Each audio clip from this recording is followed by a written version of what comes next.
The knowledge management has to be the foundation for anything that we do from an AI standpoint. Technology is changing, but the fundamental is still there. It's the consumer at the end of the day, and do they feel valued? VOX Wins. Millennial Pause. Today, we're lucky to be joined by Kevin Hickey, Director of Customer Service at Electrolux, and we're proud to call him one of our strategic advisors, too. Today, we're helping enterprise retail think about managing high call volumes during holiday season, as well as supporting service teams through unforeseen challenges. Kevin, how have customer expectations, and thus their inquiries, evolved over recent years? Yeah, Richard, well, good to be with you, and a great question, right? The evolving customer expectations, and really, I think it's come about most recently, where it's looking to be a personalized experience, a proactive experience, and then it's got to be, it's really got to be convenient, right? So trying to combine those three into really almost every interaction that we're dealing with customers is really what we're striving for here, but it's been the evolution of all things, in my opinion, from a customer standpoint, right? And in a lot of cases, it's got to be convenient first, right? I kind of said it, but in the opposite order, it's got to be convenient. And then the more proactive we could be, and that's, kind of the push and where we're going and driving. And then you can make it personalized. That's where you're creating the customer loyalty and customer value. And that's what we're really striving to do from a customer service kind of standpoint, right? Bring that lifetime value of the consumer into the picture. Personalized, convenient, and proactive is really where we're at and what we're trying to continue to evolve into. Well, yeah, and let's look a little bit into the future, because we say changing demands, but I think that implies that those are always going to be increasing. So, what industry-wide changes do you believe are necessary to effectively respond to the modern customer? When I think about it, Richard, I think it comes down to it's fundamental, and it's that active listening that needs to be there across the board, right? Whether you're bringing in new technology, if you're not remaining kind of true to your core of that customer centricity, which starts with that active listening, right, then you're going to fail to meet those customer demands, right? And that's the foundation. If that's not strong, other things are going to fail, right? Your bot, your fancy gadgets, tracking, whatever you may have, but if you're not listening to the customer and having that core as a foundational piece, then the rest falls flat.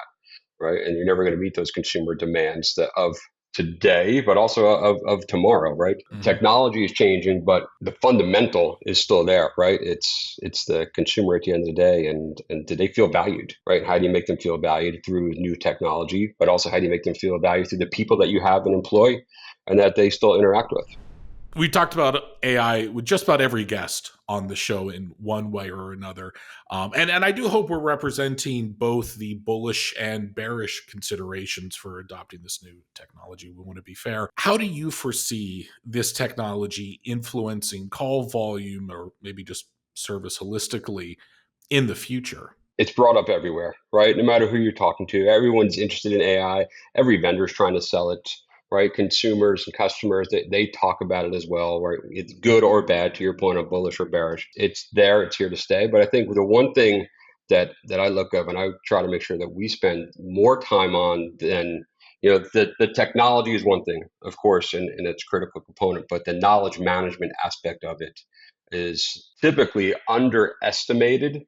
That you need to ensure, again, kind of goes back to that fundamental piece of customer centricity, but the knowledge management has to be the foundation for anything that we do from an AI standpoint. It's that investment not only in the technology, but the underlying knowledge management articles that drive the interaction, right, with the consumer, and ensuring that you take what you had previously as an organization that was maybe used for training agents, you have to then adapt that to be used for AI to actually translate that in something that's perhaps consumer facing. That, I think, is a big gap that most organizations fail to spend enough time on, is ensuring and shoring up what they use that then drives any bots, any aspect that they're doing, whether it's agent or consumer facing. Because your knowledge base is wrong, you're going to get into a kind of that world of hurt, right, when you turn it around and it's interacting and with agents, interacting with consumers, or directly with your customers and consumers. Well, speaking of a expansive knowledge base, give myself a 4 out of 10 on that transition. Yeah. I know you've seen a lot, Kevin. I am going to jump the gun a bit and ask if I could hear an early war story. Where have those proactive strategies really helped maintain both call center uptime and at the same time still hitting that resolution quality? Maybe you've had an unexpected surge where you've been able to keep up the volume and make sure that customers got what they were looking for.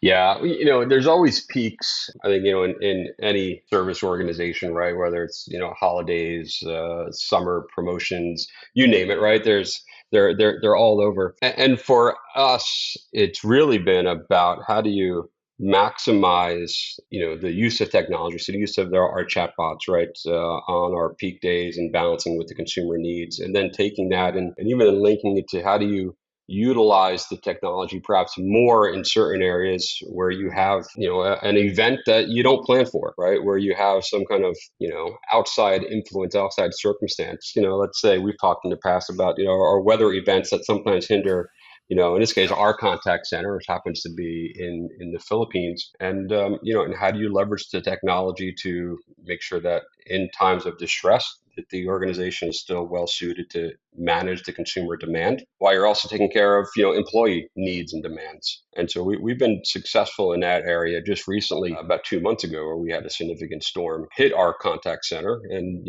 being proactive on the employee front, first and foremost, right, it's about people, making sure that they're safe, secured, but then getting them back online while also maintaining, service for our consumers and customers. A devastating event, we were able to turn it around within 3 days and get back to full operations, and then springboard from there by how we treated our employees to then help them drive improvement in how we treated our consumers. And coming out of such actually a bad event, we were able to actually have some of our best sales revenue days because of treating the human aspect, right, of both the impacted folks and then the consumers who are humans as well. They understand things happen, right? But it's how do you make them feel? How do you make sure that you're servicing them timely? And you have to leverage technology and the people to do just that. And so we've been really successful in doing that for such events, and we're going to use that same approach as we move forward, right? Because I talked about customer centricity, but it's also employee centricity. They go hand in hand,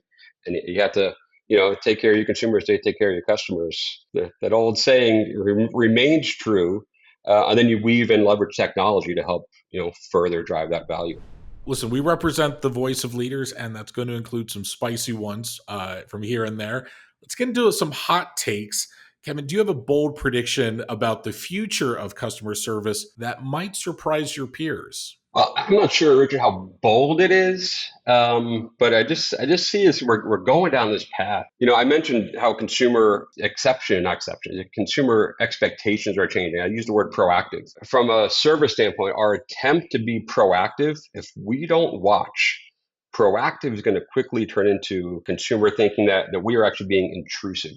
And then you start to actually to turn folks off, right? And you start to disenfranchise them, and you lose all that you were trying to build in that consumer loyalty, brand loyalty, lifetime value. And then, once you start talking about we're becoming, you become more intrusive, well, then you get additional data privacy regulations, et cetera, going there. So I see that, it's there already. I see that actually kind of growing at a more rapid pace as this notion of trying to become more proactive, and you got to kind of test things, you got to, fail a little bit, but as the service overall continues to try to tap into that proactiveness, we have to really be careful that we don't cross that line, because then the line will be moved back by the customers themselves. You lose that trust, and it's Absolutely. hard And that's to get it our back. trust is very hard to get back, right? Both customers and then again the human nature aspect, whether it's your team members, your agents as well. So No, hey, listen, I think, everyone's AI full gas. And so I think reason is reason a hot take these days? I don't know. Don't look at the news. But exactly. at least while we're on the subject of AI innovation, and really this is for my own benefit, if anything, we also ask guests about the underrated variables that impact their success that their peers might overlook. So for all the other leaders of CS who are watching this or thinking, oh, wait, no, I thought my world is AI and innovation and keeping up, what might they be a little blind to, or what might they miss? Well, I think there's two things. One of them I hit upon a little bit, right? That knowledge management aspect, right? I think it is absolutely something that's missed across the board, and that can really derail what you're trying to achieve from the automation simplification, right? Cost reductions. So I can't stress that one enough. But then the other is really, we're still evolving, right? As we've said, AI is linked to everything. And to be honest, vendors come and try to promise that they can boil the ocean. And we sometimes get caught up in not understanding the cost aspect of how particularly Gen AI, comes to the table. How do you budget for that as you're starting to move forward? And I think that's just an area that, there's C-suites typically are looking at the benefits, the cost savings, right, that AI can offer, and it's there. But you have to make sure that you fully understand what you're getting, how you're going to use it, make the proper assumptions that are realistic. Understand, and it comes down to understanding the consumer and, where they're willing to meet you, right? How does it link into your brand? And then making sure that you don't, in an attempt to save costs and bring on a generative AI solution, that you actually don't do the opposite because you've underestimated whether it's the investment in knowledge base, whether it's the investment that you still need in perhaps upskilling people that remain, right, to handle the more complex issues, et cetera. So the undertone for me is always balancing the big benefits that people see on the surface. It's always the devil's in the details underneath, right? How are you looking at things? How are you looking at, the consumption-based pricing, versus subscription and, hybrids and, credits, et cetera, et cetera. I know, you know that space well from your past lives, but, service leaders like myself, we perhaps need to spend more time in those weeds to make sure that we're truly driving, getting the value that we expect out of any investment from truly the AI, on the AI frontier, I should say. Sure. Well, Avedis and I wouldn't be working on Vox if there wasn't this misalignment and miscommunication between leaders and vendors. And so Yep. we actually do want to introduce a new segment to the show to bring our audience a little bit closer to those discussions and the research taking place at Vox, both leader preferences for how and when they prefer to work with vendors. So Kevin, since you're the man of the hour, that's a better euphemism than guinea pig for the segment.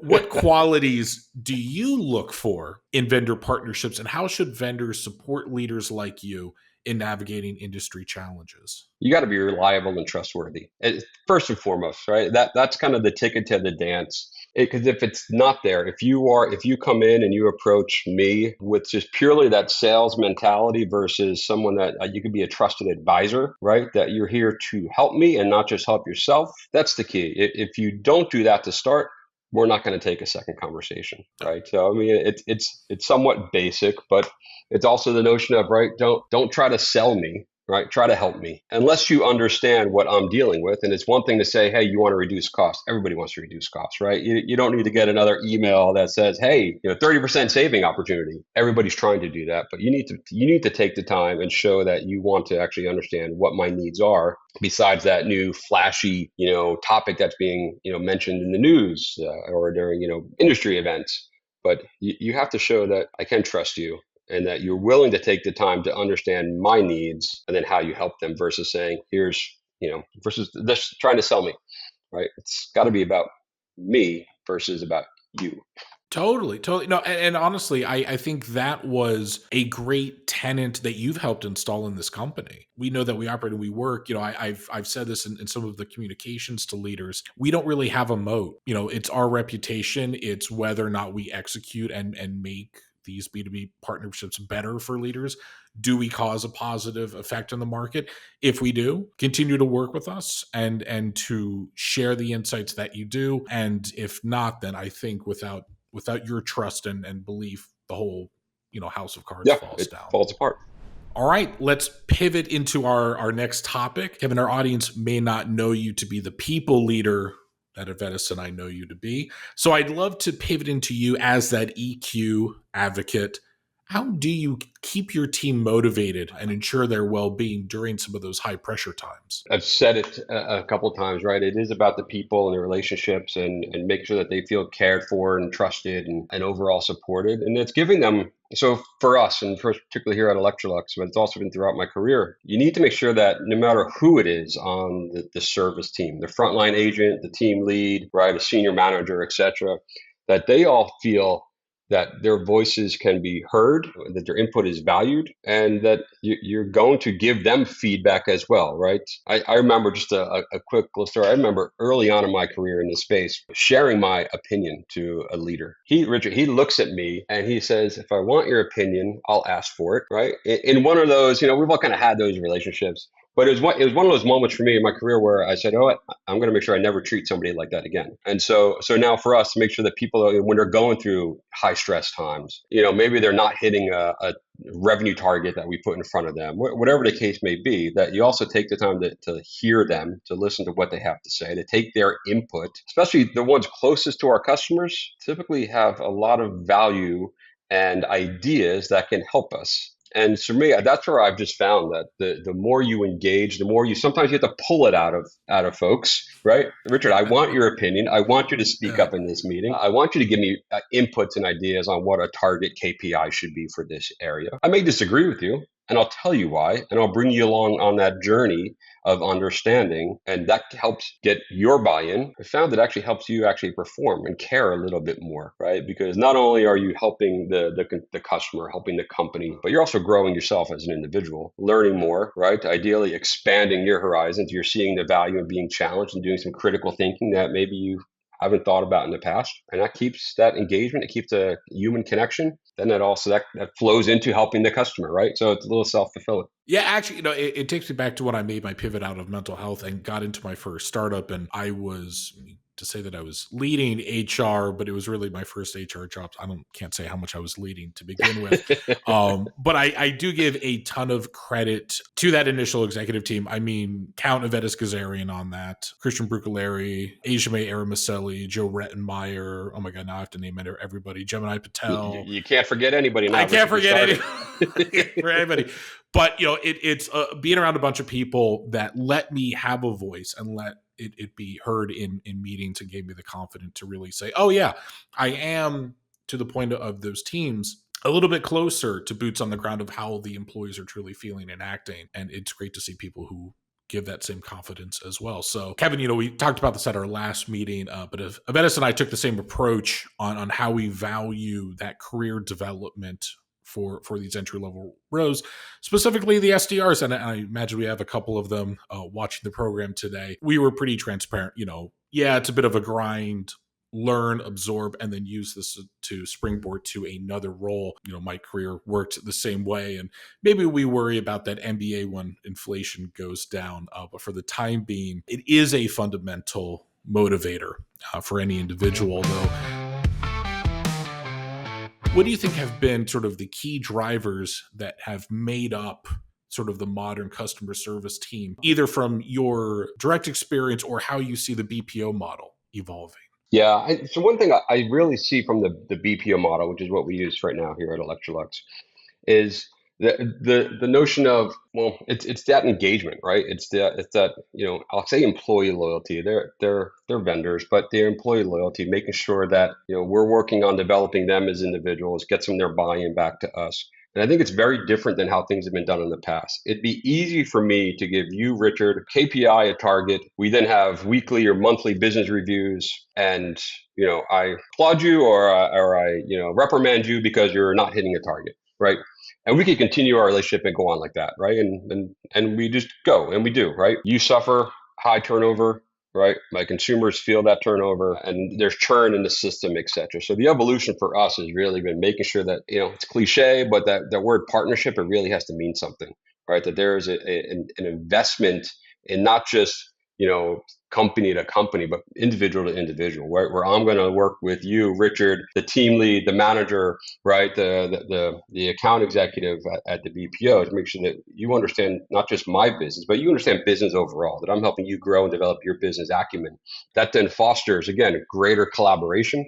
I think it fosters greater loyalty, that you're willing to stay and grow with the vendor that we've selected, but also to grow with my brand, right? There's selfishness in that for me too, that I'm able to kind of help nurture, groom, develop you. And I think that's really changing. And I think, it does still come down to that human aspect, that human nature and feel, right? The days of, someone joining an organization and staying, perhaps for, I speak for my parents, right? Where they joined an organization, they stay for life, right? Those days are long gone. But I think there's still value in that notion of taking someone under their wing, right? And especially in a BPO relationship, is a little unheard of. So we try to be a little bit different in that regard because we think there's value in it for all parties involved. Again, for the individual, the agent, the leader in the BPO side, for us from a relationship company turnover side, but then most importantly for our customers and consumers who get that value and benefit of someone that has a long history with us, right? A desire to learn and challenge and maybe do things a little differently for the betterment of them. And then if it works, hey, it's great. Great idea, Richard. How do we rinse and repeat? How do we then, we're able to do it for one consumer? Can you do it for the next 10, right? And then Yeah. can we scale it, et cetera? And I think that's really a big evolution in how we see the BPO kind of client relationship, and one that we continue to drive and tap into and try to maximize that value. But I would say on our our pre-production quick meeting before this, you actually told us how you go a little bit above and beyond this. Now you're a modest guy, but it actually had me going back to my original career roots, working in the mental health field. Could you share some of the examples of how investing in mental health support has positively impacted teams' performance? I'm of course thinking of the neurodiversity training. Yeah, and that is right. I mean, it's I'm not sure if it's a catchphrase, neurodiversity, but it's just the understanding that everybody has different learning styles, right, and different approaches. We've taken, and it's still an evolution, right? You never stop trying to improve. In this case, it's how we help train and develop our agents, right? And taking that basic new hire training program that could be, it was 5 weeks long. And how do you understand how people learn differently, right? And try to use that to bring about change and how you then go about training them, both from a new hire standpoint, but also from an upskilling standpoint. It makes it easier, less stressful on the individual, right? Because maybe they get me, right? They understand, and it's starting to click a little bit more, a little bit better. But then again, selfishly, right? We're all in business to do this.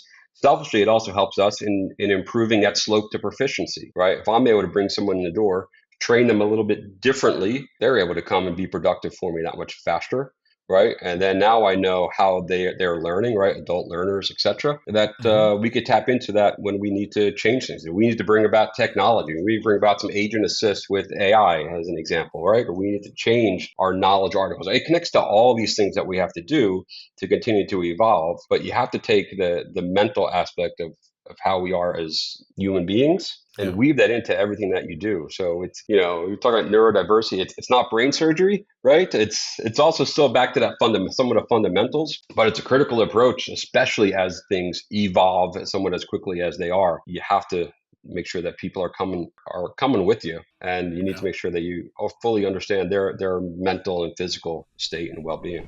I've hit my Manila quota, but not my appetite for hearing about e-commerce leaders in the trenches. So if you have another, the fish was this big story, I'd love to begin to wrap up and hear that one. Yeah, the fish was this big. I don't know, right? So, Rich, I've been in this customer service space for most of my career, right?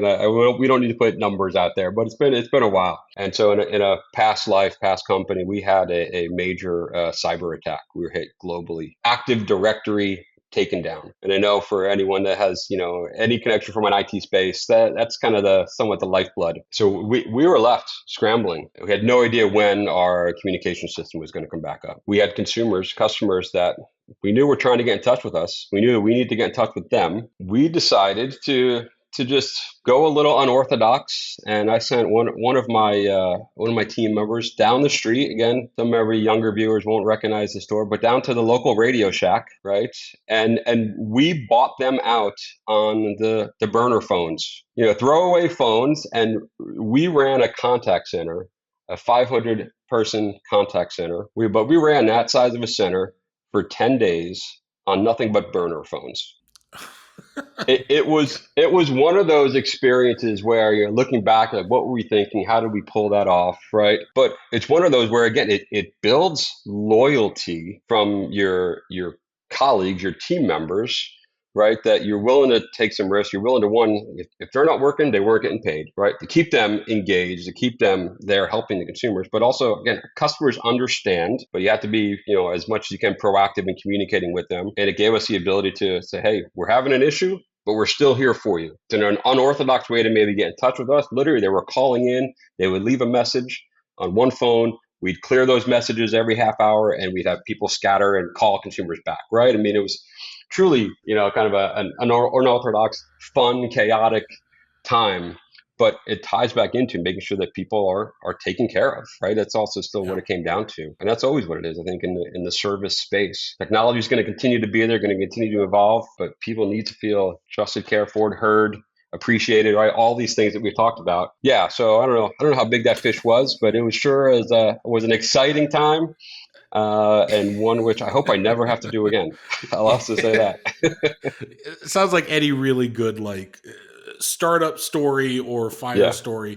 If like Scorsese was filming this, everyone sitting at a table and you just dump out a bag full of burner phones that scatters across? That's it. The optics are fun. The optics are great, and explaining the expense report to finance was another good one as well. You spent how much on what? One last question for you, Kevin. We love tipping the hat to the next generation, and those are the senior managers who will become the next cohort of leaders. Watching the show, what career advice would you offer them? To go, I find myself thinking about that now. So I'll share it. But for me, it's personal, right? I have 2 teenage kids, right? Trying to instill with them, right, sense of purpose, learning, development, et cetera, all the things, but linking it to my job and my career and kind of how I want them to become future leaders in whatever space that they're interested in, right? So it's the basic fundamentals I look at leadership. But for me, it's always been, and I'll say I look at my career, it's been a lot about forgiveness is oftentimes easier than permission. Not being afraid to step out, take that risk, right? Do something maybe a little unorthodox. The old saying, if you fail, you fail fast, but you got to take that step. You got to be bold enough to step forward and do something with a right thought process, right? The right idea. It may fail, but you got to be willing to try it, because that's the only way you learn. It's the only way you grow. If you wait till you're told or wait till you're asked, you may be waiting forever. I think people will leave this, Kevin, and I think really understand how much we appreciate you having you as one of our strategic advisors in this young company. Otherwise, that's all the time we have. To our audience, thank you for joining us. Take a look at the evolving retail landscape and understand the consensus voice of its leaders. That is the most important, because above all else, VOX wins.